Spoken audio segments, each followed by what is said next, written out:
Good evening. You're watching the news on Croatian television. The President of European Parliament, Antonio Tajani, is in Zagreb for an official visit. A member of the European People's Party, Tajani is a strong supporter of Croatia's integration into the Schengen border area. He was received by the Parliament Speaker Gledajte today. During our talks, we paid special attention to Croatia's future membership of the Schengen border area. I'm very pleased that President Tajani has expressed his support for Croatia's speedy integration into the Schengen system. Right now, the European Union is faced with massive challenges: high youth unemployment, the threat of terrorism, the immigration crisis. So it is vital for all of us to work together on maintaining the EU's political stability. And for this reason, it is very important that Croatia, as an EU member state, also maintain political stability. Tajani was also received by President Kolinda Grabar-Kitarović and Prime Minister Andrej Plenković. After their meeting, the Prime Minister commented on media speculation of a possible grand coalition with the SDP in forming a new parliamentary majority. SDP leader Davor Bernardić also gave his thoughts on the issue today.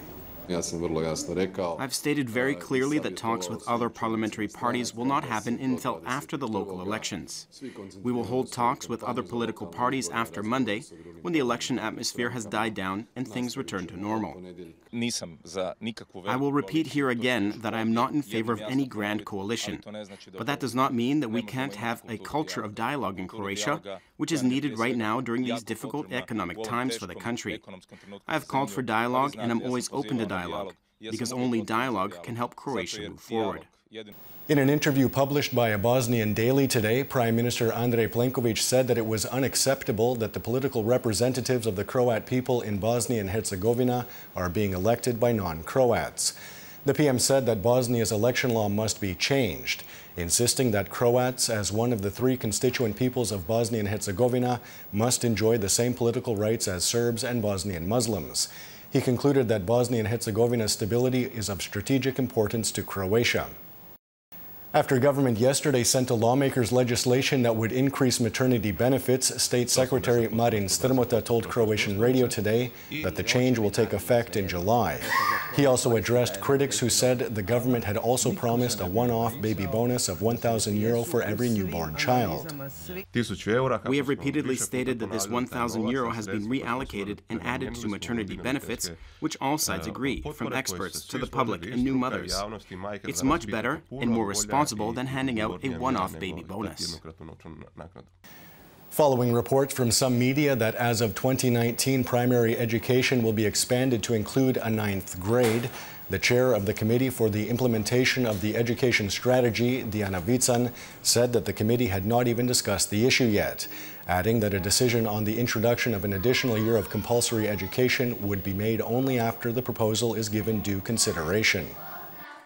European Parliament has passed a resolution condemning a decline in the rule of law and fundamental rights in Hungary. This opens the possibility of Budapest losing its EU voting rights.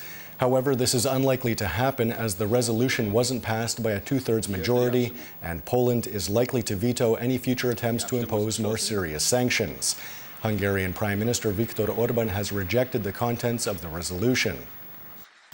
Prior to a plenary session of the European Parliament in Strasbourg, MEPs organized a testing of products sold in Eastern, Central and Western Europe.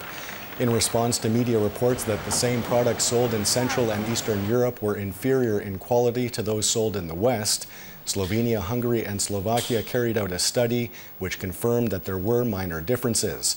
Croatian MEP Dubravka Šuica was one of the test's organizers.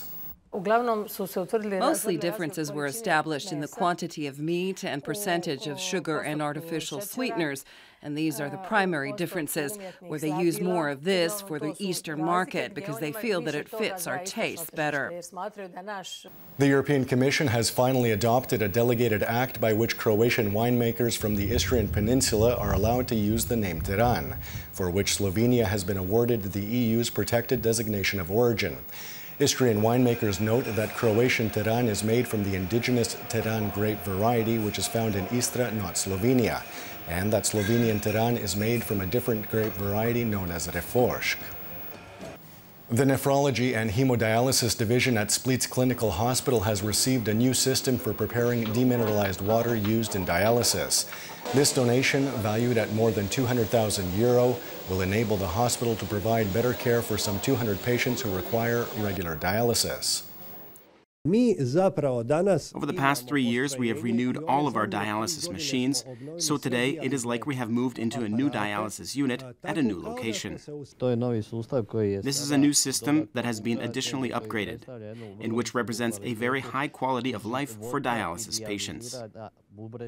Taking a quick look at sports, after beating Belgian David Goffin yesterday, Croatia's Marin Cilic fell short of the semifinals at the ATP tournament in Rome today. Croatia's top-ranked tennis player lost to American John Isner 7-6, 2-6, 7-6 in the quarterfinals this afternoon. And now the forecast for tomorrow. In the first half of the day, the coast and mountainous areas will see variable cloud cover with isolated showers and thunderstorms, while the interior will see partly to predominantly sunny skies.